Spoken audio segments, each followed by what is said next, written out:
Hi guys, what's up?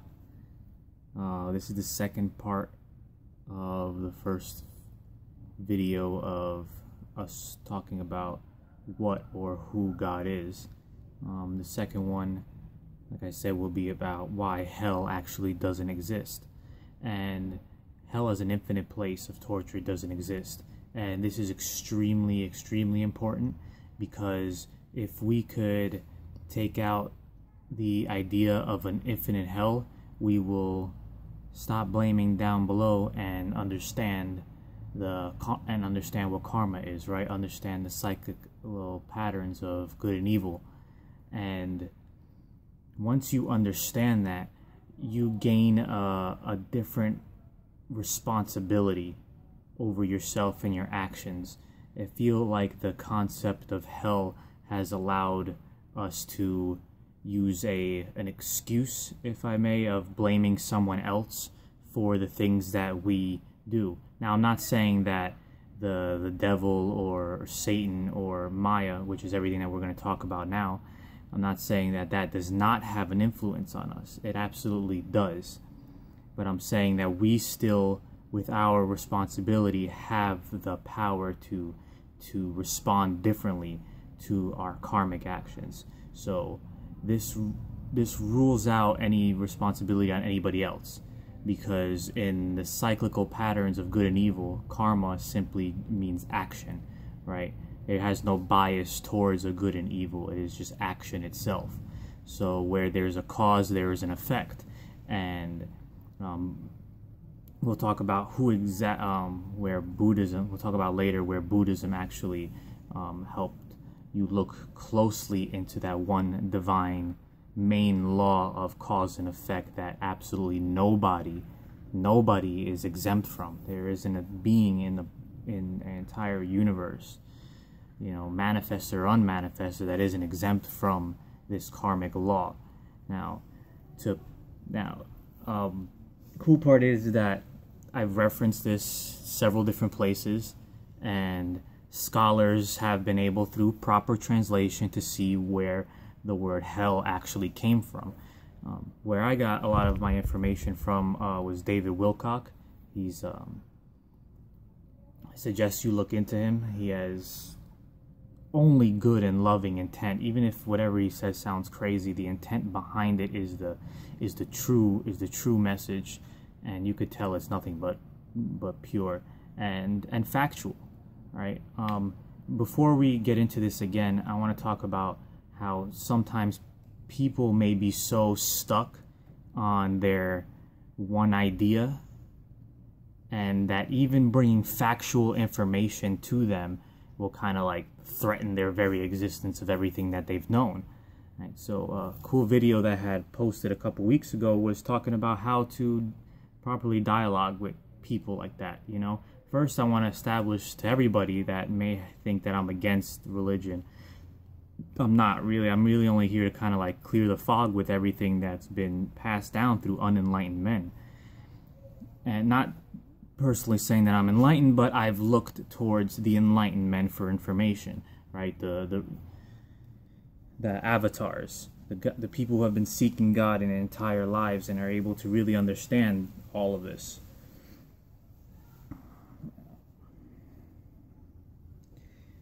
By first establishing that I'm going to establish first that you and I are on the same team, 100%. I'm on everybody's team here, because we all want truth. There isn't anybody who doesn't want truth. Right? We're tired of all this. I feel like our souls are old, and our souls have been going through this over and over and over through thousands and thousands of years, and have been fighting for truth constantly. And I don't know about you, but I feel like it's heavy on me, like it's tiring, like what's going on out here. So I want to know that as a truth seeker, and as I know everybody deep down is a truth seeker, that we are all from the same tribe. And anything that I say, I'm not trying to go against your religion, but simply to show that there's factual information and understanding. And that if it goes against what you've known or what your family's known for like maybe the past 500 years, then you may have to kind of be subject to change. right? Because this understanding is very important, why a hell as an infinite place of torture actually does not exist. Now, pay attention to that definition. Hell as an infinite place of torture. Okay.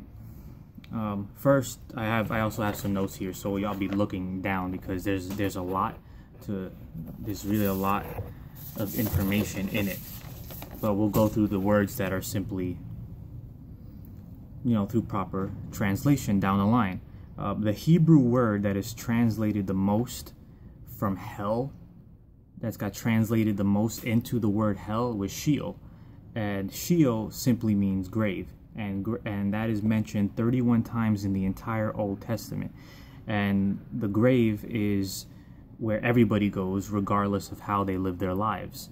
Right? So Sheol, the grave, also got turned into hell. And that is clearly misleading. Those are two different definitions. Right? We could clearly see that. Also, God does not warn Adam and Eve about there being a hell if they eat from the tree of good and evil, only that this action will cause death. Right? Cain was not warned about hell, nor are the cities of Sodom and Gomorrah. Moses did not warn of there being a hell in the Ten Commandments or in more than 600 warnings, laws, and ordinances in the Mosaic Law. This is all fact. This is going over. You could fact check this stuff. Okay. In the Mosaic Law, they only talked about how blessings and curses occur. Right. There are two opposite ends of the spectrum here. Where are we at? In the New Testament, Jesus, which actually Yehoshua in Hebrew or in Aramaic, occasionally used the Greek word Gehenna to describe what would happen to us if we engaged in the these negative self-serving behaviors, right? Anything that is usually ego-based, right? Because we're only thinking about ourselves. In Gehenna, where it says the dangers of Gehenna, something as simple as calling someone else a fool. Now, I don't know about you, but I'm sure our modern day Christians don't think that they're going to burn in hell for an infinite time of pain and torture because they called somebody a fool, right? You could quickly counter out that, well, yeah, I asked for forgiveness. But forgiveness and hell talk right there about the cyclical patterns of karma, right? Because if you're in hell, where does it say that you could get out of hell, right? And if you ask for forgiveness, then you're out of hell.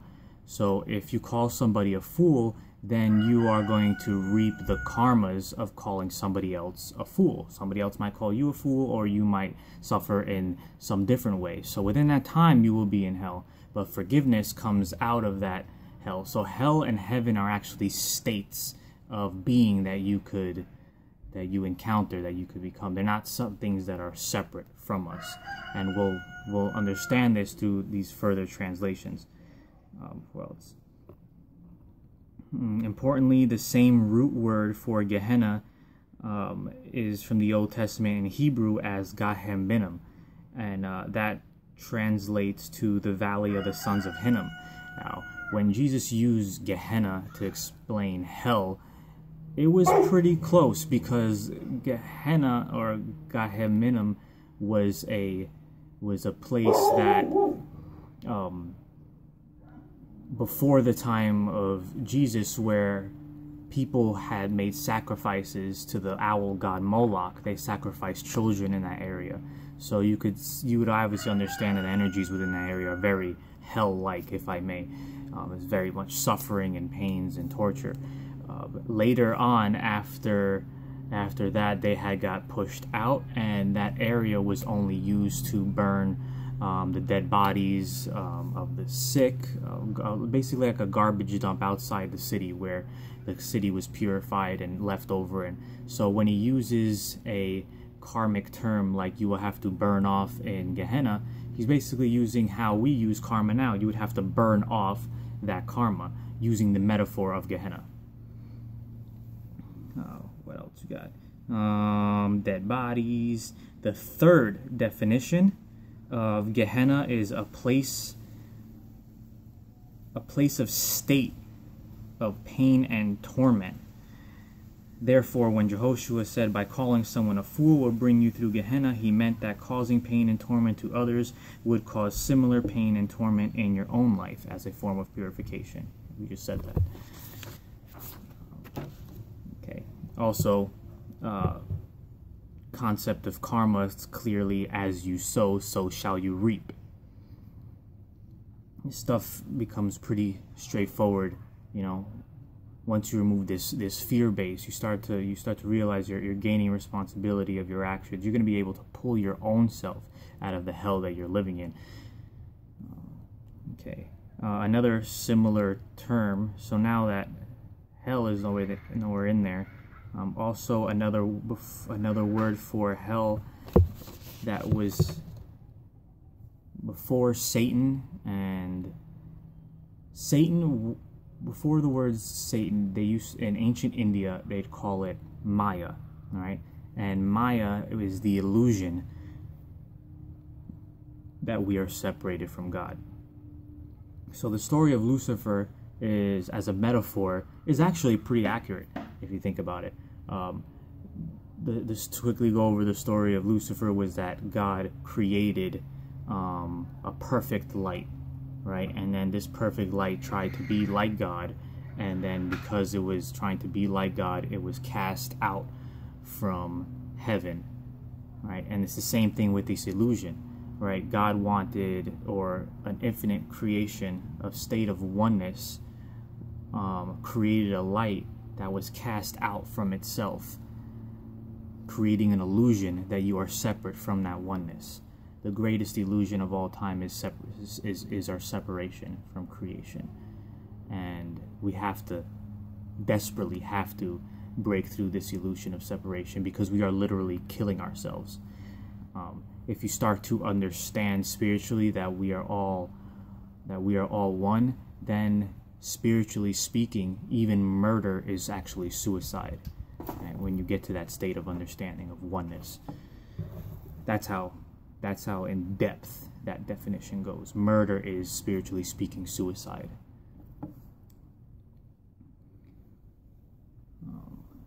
Where else? There are different words that I have here also that were translated from the Bible, like a similar term being saved, the spiritual concept, and what are we actually being saved of? Rescued, delivered, healed, and the word actually came from soteria or naziso. Ziso is Greek for life, and later it was also turned into save. So therefore, we can rescue and deliver us from the dangers of Gehenna. The word in eternity, the Old Testament, was olam. And the Bible, where it clearly refers to a length of time much more shorter than forever. This includes the length of a king's life, the amount of time Jonah spent in the belly of a whale, the duration of man's earthly existence, the amount of time a child was supposed to spend in the temple, and the amount of time a servant was expected to spend working for his master, and the amount of time David was to be king of Israel. So the same word that they use for eternity, right, which they said that technically means close to forever, was used to explain very much shorter lengths of time. So the word alom and eternity later in Greek was turned to eon, which means an age of a cycle of time. This is where we get the modern English word eon. Where also it could be shown as either ages of a zodiac, but it clearly refers to a much shorter cycle of time than forever or all eternity. So once you understand what's happening to you and the love that is ultimately fueling these karmic events, you can be saved, Zisos, from from the repeat of cycles of the misery of pain and suffering, Gehenna. So basically it all comes down to, if you're going to translate you burning in hell for all eternity in the fires of Gehenna, what that really translates to is that you will be going through a cyclical pattern of hell until you're able to learn from these karmic patterns and purify yourself as you go through them. So you're never stuck in hell. You're never going to be in hell for an all eternity, unless obviously you keep yourself there with the same actions that you continuously follow and continuously make, right? These not harmonious actions. And the proof of that is in the doing, right? You start to live a shitty life and you do shitty things, it all comes back to you. We've talked about this in our previous videos.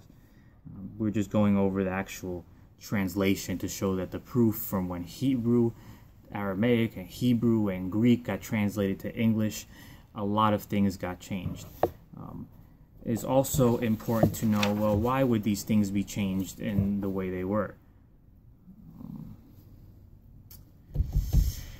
Well, in 325, the Council of Nicaea, which was led by Constantinople, the Christian doctrine actually was governed, right? It was governed more. It was more led by a government. It is a lot. Now, if your government, you have to remember, your government is being run in a sense by like a type of purity system, right? The church is in power. Anyone who is not of the church is impure. Therefore, you can see them as less, right? They're already going to hell. Now you have an incentive to start a holy war, because if you're telling all your people that all people's actions, since they are not with us, they are already going to hell, you could look at them as less than people. Therefore, motivating a large mass of people to see others as less than. They're already condemned to hell, and it's easier to push a holy war and move a church's agenda throughout the history of time. And also, church and state were very much together, right? The Reformation didn't happen till the 16th century. So you have a very long span of time for this to be dug into our psyche over so many hundreds or thousands of years, that, you know, this fear of hell is in there. If you, like, you could be atheist, right? You don't have to believe in anything, and there's some still Judeo-Christian kind of setting that is within you to where you still feel like there's some hell, right? Or you still feel that there's some heaven, right? That these places that are outside you where you're going. You still have this fear, and you can not have anything to do with it. You don't have to be a religious person and feel that you are scared of some type of hell, right? And that's what they want. They want a fear-based structure over the people to keep the church in power. That's why if you wanted to go to hell, go to heaven, the more money you spent to cleanse your sins that goes to the church, the more you're more likely to go into heaven. If you didn't pay your taxes, you'd go to hell.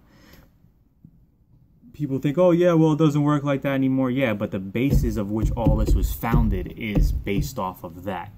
So don't worry, you're not going to hell. If anything, you're already in it. And if you're feeling anger and you're sad and all these depressions, those are forms of hell. Those are the lower levels of our energy. The next video will be what can we do when we feel in hell, simply in meditation. There's keys to the kingdom that Jesus talked about. You'll understand that there is nothing that is outside yourself, because heaven is not outside yourself. Hell is not outside yourself. These are states of being. So we are able to move our energies from hell that is within us to a higher level of heaven that is also within our body. And this has to do with chakras that we will be talking about, our lower spiritual centers, how an exhale, like, is a complete sigh. You feel sad and depressed. You feel, on the exhale, your energy lowers. And in excitement, you would, oh my God, your energy heightens and you're pulled out of that heaven. And that's when we'll talk about the breaths and how to manipulate the breaths in meditation. And basically, your body is the kingdom of heaven that Jesus was talking about. The kingdom of heaven is within you. So you better grab your broom and start sweeping your kingdom inside yourself and get all that negative shit out of you guys, because it does play a detrimental role on how we move through our lives. Energy does get trapped within us. So before I get too sidetracked, since we know that hell as an infinite place does not exist,